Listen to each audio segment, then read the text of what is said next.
Who can we really afford? According to the wealthy, we can't afford the poor. But every day, it's the poorest who pay for the richest in our society. The real question isn't whether we can afford care, housing and wages for those who are on low incomes in this country. It's whether we can afford the wealth extraction by a few that leaves those people in poverty. That's the question that we now really need to answer in our politics. The question, can we afford the poor, which is implicit in the announcements from Rachel Reeves, Kemi Badenoch, Nigel Farage and others, implies that there is scarcity. In other words, that the public support for those in poverty, or pensions, and even the wages of those who are working so hard that they need 2 jobs to make ends meet, are somehow unaffordable. All of that hides the truth. This scarcity that they talk about is in fact created by the rich through fiscal rules that they promote, and of course through the political control of the democratic system that their money buys.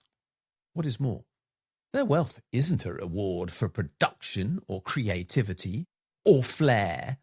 It's just a claim on everyone else's income. There are in fact 3 taxes that are claimed by the wealthy. One of those is interest payments on loans, because these, of course, enrich the people who lend money at cost to those who have to borrow it to make ends meet.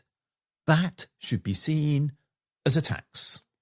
The second is the rents that enrich landlords whilst hollowing out the wage packets of those who have to live in that rented accommodation, often extracting 50% of their after-tax income to make payment for inadequate housing in which people have to live because they have no other choice. Society has denied them any other option.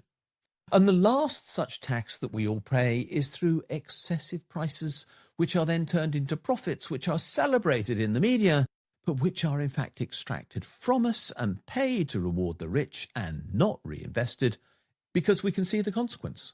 We live in a society where we are told continually that there is no increase in productivity, there is no real growth, and there is no rate of return to capital. And that's precisely because the money has been misdirected by those who are already wealthy for their benefit and not for the benefit of society at large. These, then, are the 3 taxes of Rentier capitalism. And every household is paying these in some way or other. They might be paying housing rent. They might be paying rent inside the prices that they pay to companies who reward their wealthy directors excessively, but pass on that cost to the consumer. They might be paying this tax through debt interest, whether on personal loans, on mortgages, or car loans, or anything else. And of course, there is always the monopoly profit extraction by things like the utility companies, whether that be electricity, gas, water, or whatever. At the same time, public services also pay tribute to these people, and I use the word tribute deliberately in the way that it was understood in Roman times, as if it was a fee or tax.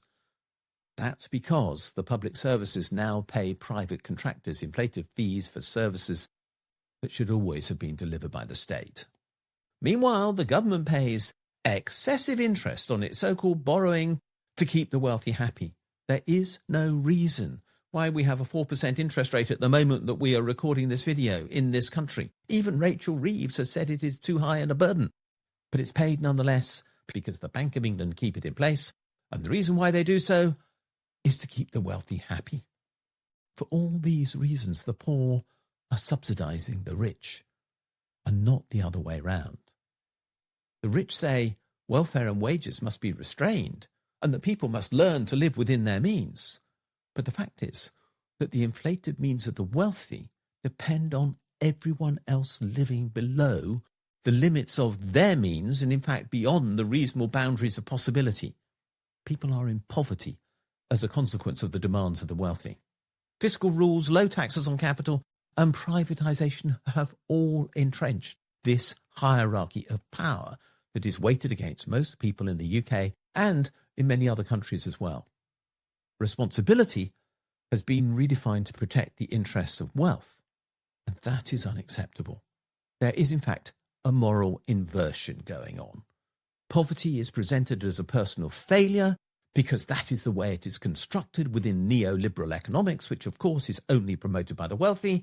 A wealth is seen as a moral virtue inside that same system of thinking, which is replicated in the ideas of Christian evangelical people preaching their stories of how if only we believe in God, we will be rewarded with virtue here, represented by dollars, pounds, euros, yens, or whatever else. And the fact is, none of that is true. Because who really depends on whom?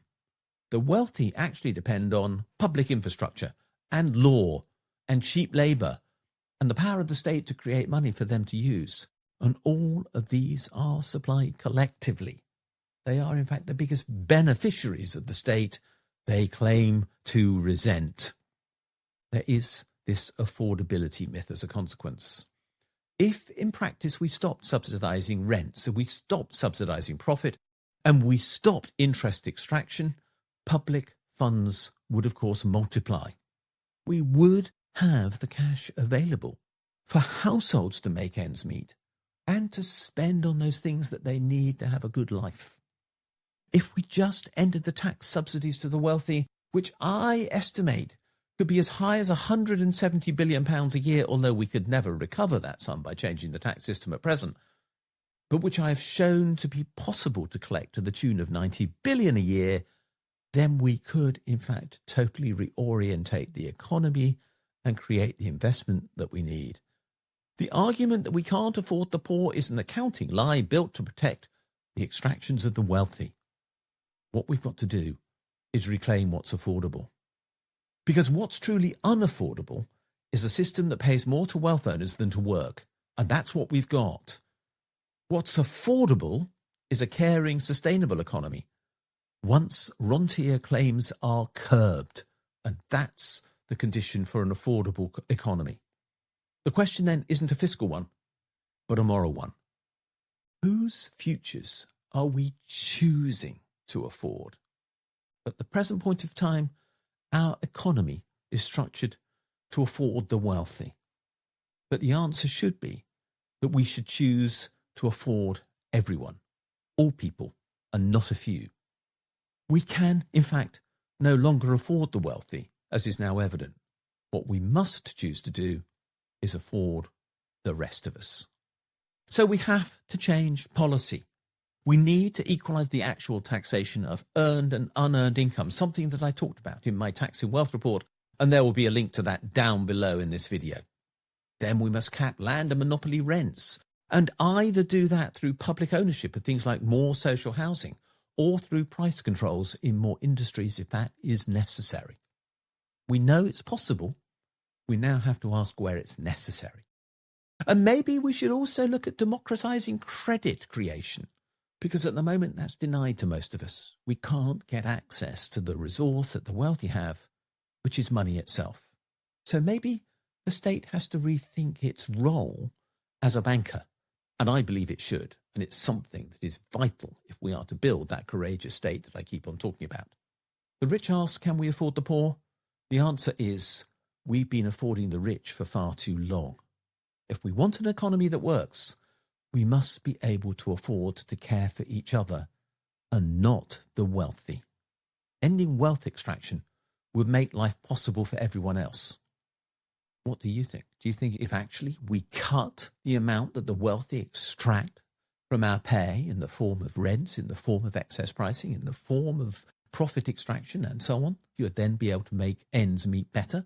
Do you think you'd have a better life? Do you think you'd be able to afford to care? Do you think you could look after your children better? Do you think you could look after your elderly relatives better? Do you think you'd have more family time? Do you think you would have better relationships?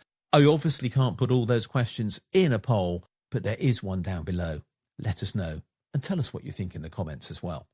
We do look at what you have to say. Thank you. Thanks for watching this video.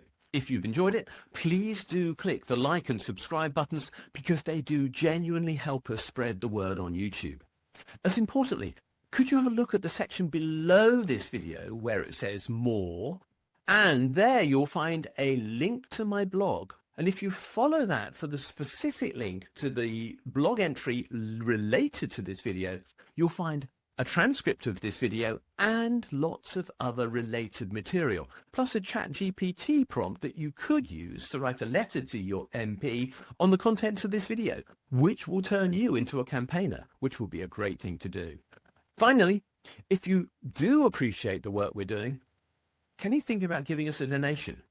If you'd like to do so, there's a link below, or you can find one on my blog where there's a Ko-fi button saying, please buy me a coffee. Thanks a lot, and we'll see you again soon.